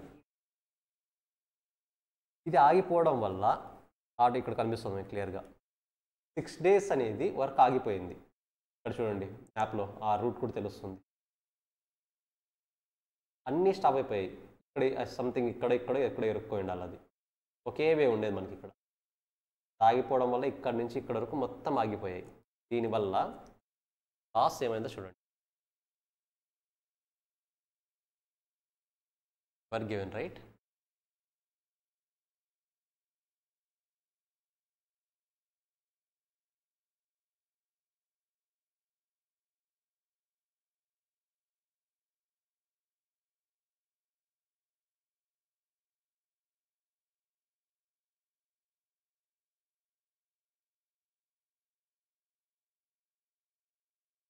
అప్రాక్సిమేట్లీ డేస్ అది ఆగిపోయినందుకు వచ్చిన లాస్. జస్ట్ 6 days ఆగినందుకు అది వచ్చిన లాస్ మనకి. ఒకసారి క్లాస్ కంప్లీట్ అయిన తర్వాత ever green are ever given 2 times ఉండాలి దానికి. ఒకసారి చూడండి దానివల్ల ఏమైంది, ఎంత లాస్ వచ్చింది, ఏం జరిగింది అనేది. ఆ షిప్ 6 days ఆగడం వల్ల ఇండియాలో 5 rupees పెట్రోల్ ప్రైస్ పెరిగింది. తెలుసా విషయం మీకు? ప్లస్ మనకు కావాల్సిన రిసోర్స్ అన్నీ కూడా అక్కడి నుంచే వస్తాయి. ఒక్కటి ఆగడం వల్ల అల్టిమేట్గా వరల్డ్ మొత్తం చూసింది ఆ ఇన్సిడెంట్ని. మధ్యలో ఆగిపోయినాయి కదా. ఇప్పుడు 6 days డిలే అయింది కదా. రావాల్సిన ప్రోడక్ట్స్ 6 days డిలే అయ్యాయి. పెట్రోల్ వస్తుంది, పెట్రోల్ అవ్వచ్చు, అదర్ ప్రోడక్ట్స్ అవ్వచ్చు, ఏదైనా అవ్వచ్చు. జస్ట్ 6 days ఏమైంది, మొత్తం వరల్డ్ మొత్తం షేక్ అయి ఉంటుంది. ఒకసారి చదవండి దానివల్ల ఎంత లాస్ వచ్చింది, అసలు ఏం జరిగింది, అన్నీ చదవండి, క్లారిటీ వస్తుంది. ఓకేనా? తర్వాత ఒకసారి చూడండి, మన తెలుగు న్యూస్ ఛానల్స్ ఓపెన్ చేయండి చాలు. ఉన్నది ఒక 10 గంటలు ఎక్కువ చేసి చెప్తారు. ఓకేనా? క్లారిటీగా వస్తుంది మీకు. So clear? సరే, number of firms in the market. Simple చెప్పాలంటే గైస్, మార్కెట్లో సెల్లర్స్ ఎక్కువ ఉన్నారు. సప్లై ఎక్కువ ఉంటుందా తక్కువ ఉంటుందా? మన సప్లై అడగట్లేదు, ఓవరాల్ సప్లై. మార్కెట్లో సప్లయర్స్ ఎక్కువ ఉన్నారు, సేల్ చేసే వాళ్ళు ఎక్కువ ఉన్నారు. ఓవరాల్గా ప్రోడక్ట్ సప్లై ఇంక్రీజ్ అవుతుందా, డిక్రీజ్ అవుతుందా? ఇంక్రీజ్ అవుతుంది. ఎందుకు? నంబర్ ఆఫ్ సెల్లర్స్ ఎక్కువ ఉన్నారు కాబట్టి ఎక్కువ మంది ఎక్కువ సప్లై చేస్తారు. ఓవరాల్ సప్లై ఏమవుతుంది? ఇంక్రీజ్ అవుతుంది. అంటే ఇక్కడ సప్లై ఇంక్రీజ్ అవ్వడానికి రీజను ప్రైజా, నంబర్ ఆఫ్ సెల్లర్సా? Number of sellers. సో అది కూడా ఒక డిటర్మినెంట్గా చెప్పుకోవచ్చు కదా మనము. మనకు డిమాండ్లో పాపులేషన్ ఎలా చెప్పుకుంటామో ఇక్కడ sellers. Since the market supply is the sum of suppliers made by the individual firms, hence the supplies varies with the change in the number of the firms in a market. A decrease in number of firms reduce the supply. The number of firms అంటే ఇక్కడ ఏంటి? నార్మల్గా companies are suppliers, మనం సప్లయర్గా చెప్పుకోవచ్చు. Firm అంటే supplier, sale చేసే firm supplier. Simple చెప్పాలనుకో supplier. Suppliers ఎక్కువ ఉంటే సప్లై ఇంక్రీజ్ అవుతుంది, సప్లయర్స్ తక్కువ ఉంటే సప్లై డిక్రీజ్ అవుతుంది. ఓకేనా? Natural factors. What are the natural factors? Supply of goods depends on the favorable weather conditions. Conditions like floods, extreme weathers, pests and disturb the crop production and raw material supply. This will affect the supply of goods. Guys, ఇప్పుడు floods ఎక్కువ వచ్చాయి అనుకోండి, వెజిటేబుల్కి సంబంధించిన supply ఏమవుతుంది? Decrease అవుతుంది. అంటే supply decrease అవ్వడానికి reason వెదరా, ప్రైజా? Weather. Weather కండిషన్స్ని బట్టి కూడా కొన్నిసార్లు సప్లై ఇంక్రీజ్ అవ్వడం, డిక్రీజ్ అవ్వడం అనేది జరుగుతుంది. ఓకేనా? So these are all the commodities determinants of the supply. Last కూడా ఒకసారి చదివేసి అన్నీ ఒకసారి వేసేయండి యాజ్ ఆఫ్ నో. ఇంకా అది చూస్తున్నాండి అప్పుడు, ఎందుకంటే మనం ఇక్కడ డిస్కస్ చేస్తున్నాం కాబట్టి క్లియర్గా కనిపించకపోవచ్చు. చాలా విన్నాను. ఎగ్జాక్ట్లీ నియర్ బై ఎండింగ్ ప్లేస్లో క్రాస్ తిరిగి చూడండి, అనలైజ్ చేయండి బాగా. మంచి స్టోరీ అది. అసలు ఒక షిప్ వల్ల మనకి ఇంత డ్యామేజ్ అవుతుందా? అక్కడ కాన్సెప్ట్ ఏంటంటే, ఇప్పుడు సూయజ్ కెనాల్ అని చూసాం కదా. సూయజ్ కెనాల్ అనేది ఒక కంట్రీ, ఆ కంట్రీకి దగ్గరలో ఉన్న ఆ మెయింటెనెన్స్ అంతా ఒక కంట్రీ చూస్తుంది. మోర్ ఓవర్ ఆ షిప్ ఇంకో కంట్రీది. ఆ సూయజ్ కెనాల్ మెయింటెనెన్స్ ఒక కంట్రీది, షిప్ ఇంకో కంట్రీది, షిప్లో ఉన్న గూడ్స్ ఇంకో కంట్రీది. అంటే సెల్లర్ ఒక కంట్రీ వాడు, బయ్యర్ ఒక కంట్రీ వాడు. ఇవన్నీ ఒక ట్విస్ట్లు అయితే అల్టిమేట్ ట్విస్ట్లు ఏంటంటే ఆ షిప్ని హ్యాండిల్ చేస్తున్నది ఇండియా వాళ్ళు. అంటే పైలట్స్ వాళ్ళందరూ ఉంటారు కదా, వాళ్ళు ఇండియా వాళ్ళు, స్టాఫ్ ఇండియా వాళ్ళు. ఇప్పుడు జరిగిన మిస్టేక్కి ఎవరు పే చేయాలి అమౌంట్ అనేది క్వశ్చన్ మార్క్. అక్కడ మీరు అనలైజ్ చేయండి, ఎవరు పే చేశారు, ఎవరు ఇంకర్ అయ్యారు అనేది. హ్యూజ్ లాస్ వచ్చింది, కొన్ని లక్షల కోట్లు లాస్ వచ్చింది దానివల్ల, 6 days ఆగడం వల్ల. బట్ ఆ లక్షల కోట్లని ఎవరు బేర్ చేశారు మరి? సెండింగ్ కంపెనీ బేర్ చేస్తుందా, బయ్యింగ్ కంపెనీ బేర్ చేస్తుందా, ఆ సూయజ్ కెనాల్ని మెయింటెనెన్స్ చేయాల్సిన కంట్రీ ఇంకర్ చేస్తుందా, లేదా స్టాఫ్ మన ఇండియా వాళ్ళు ఇంకర్ అవుతారా? ఎవరు ఇంకర్ అయ్యారు? మీరు అనలైజ్ చేయండి ఓన్గా. ఓకేనా? నాకు మండే చెప్తారా?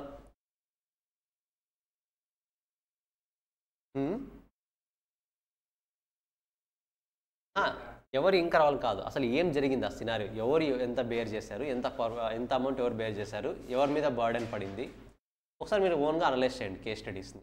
ఓకేనా?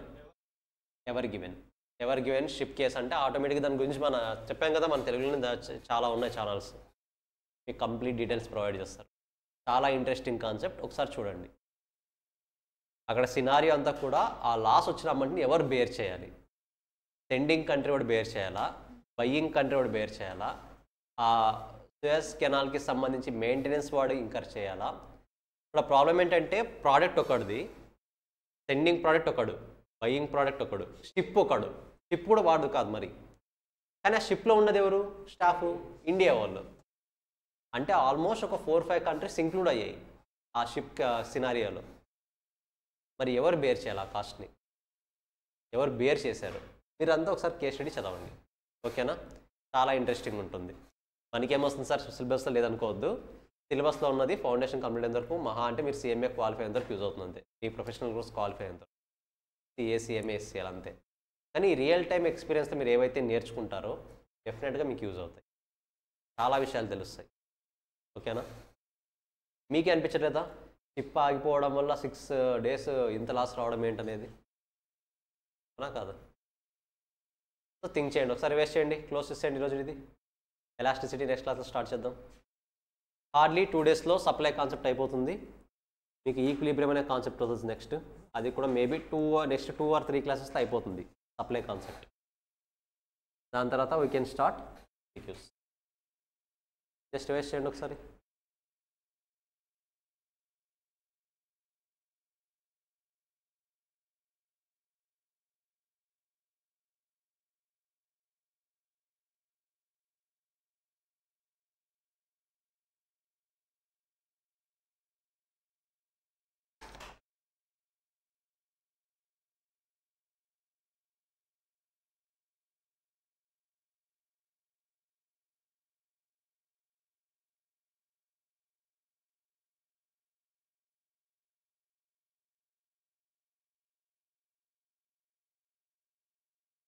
సీరియల్ చూస్తారు కదా అందరూ, ఆల్మోస్ట్ చూడకపోయినా అట్లీస్ట్ ఐడియా ఉంటుంది కదా.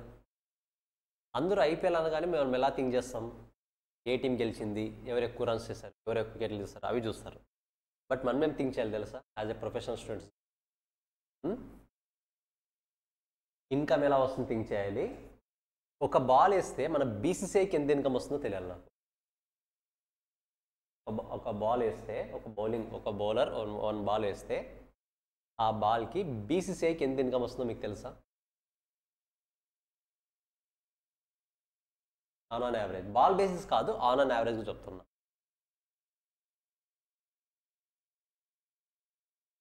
లెట్స్ సే ఐ థింక్ ఎవరు ఆస్ట్రేలియన్ క్రికెటర్స్, ఎస్ఆర్ఎస్కి ఎవరు కాదు, మన కెప్టెన్ కమిన్స్ ఎంత పెట్టుకున్నారు? Almost 24 crores. 20 crores Cummins 20 crores కదా. గట్టిగా మాట్లాడితే ఎన్ని మ్యాచ్లు ఆడాడు? ఫైనల్ ఆడితే 16 or 17 అవుతాయి. యాజ్ ఆఫ్ నో 15 మ్యాచెస్ అనుకుందాం. అంటే ఒక మ్యాచ్కి 1 crore. ఒక మ్యాచ్లో ఎన్ని ఓవర్స్ చేస్తాడు గట్టిగా మాడితే? 4 overs, 24 balls. కరెక్టా? అంటే 1 crore యావరేజ్ శాలరీ అనుకుంటే మ్యాచ్కి 1 crore డివైడ్ బై 24 balls ఎంత వస్తుంది చూడండి ఒకసారి. 4 point something వస్తుంది. 4.40 lakhs అలా, 4,40,000 అలా వస్తుంది. 4,25,000 అలా. అంటే ఒక బాల్ బౌల్ చేస్తే 4 lakhs rupees వస్తుంది. జస్ట్ ఒక బాల్ని బౌల్ చేస్తే ప్లేయర్కే 4 lakhs వస్తుంటే ఇంకా బీసీసీఐకి ఎంత రావాలి? అవునా కదా. ఐపీఎల్ మొత్తాన్ని హ్యాండిల్ చేసేది ఎవరు? బీసీసీఐ. మరి ఒక ప్లేయర్కి 4 lakhs వస్తుంటే ఒక బాల్ వేసినందుకు అక్కడ ఎంత రావాలి? అవునా కదా. అది మనం థింక్ చేయాల్సింది. మనం జస్ట్ వ్యూవర్షిప్, ఎంత గెలుచుకున్నారు, ఎవరు గెలిచారు, ఎన్ని రన్స్ చేస్తారు అది చూస్తాం. కానీ రియాలిటీలో మనం చూడాల్సింది అదే. ఇలాంటి స్ట్రాటజీస్ ఉన్నాయి కాబట్టి బీసీసీఐని వరల్డ్లో రిచెస్ట్ క్రికెట్ బోర్డ్ అంటారు. మన ఇండియన్ క్రికెట్ బోర్డ్ని వరల్డ్లో రిచెస్ట్ క్రికెట్ బోర్డ్ ఎందుకంటారంటే ఇలాంటి స్ట్రాటజీస్ ప్లే చేస్తుంది. సార్ థింక్ చేయండి, ఒక బాల్ వేస్తే 4 lakhs సార్, వాడు వైడ్ వేస్తే ఇంకో 4 lakhs ఎక్స్ట్రా వస్తుంది. అవునా కదా. అలా ఉంటుంది. అవి మనం థింక్ చేయాల్సిన స్ట్రాటజీస్. మరి మనం ఒక బోండా వేస్తే ఎంత వస్తుంది?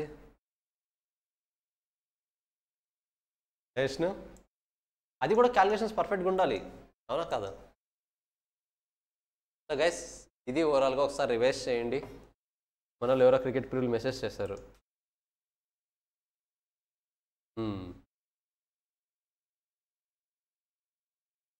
సరే, ఒకసారి ఇది రివైజ్ చేసుకున్నాండి. టుమారో ఎగ్జామ్ రాయాలి, MCQs. ఓకేనా? ఎలా రాయాలో చెప్పాను కదా. యాప్లో మీకు అప్డేట్ వస్తుంది. యాప్ ఓపెన్ చేయండి, ఆన్సర్స్ పెట్టండి, సబ్మిట్ కొట్టండి. ఇన్స్టాంట్గా రిజల్ట్ కూడా వచ్చేస్తుంది. ఎన్ని కరెక్ట్ ఆన్సర్స్ అయ్యాయి వస్తుంది. ఓకేనా? క్లియర్? ఒకసారి అన్నీ చూసుకుంటాను, రివైజ్ చేయండి. నెక్స్ట్ క్లాస్లో మిగతా కాన్సెప్ట్ డిస్కస్. యాప్ అన్నప్పుడు ఆన్లైనే కదా.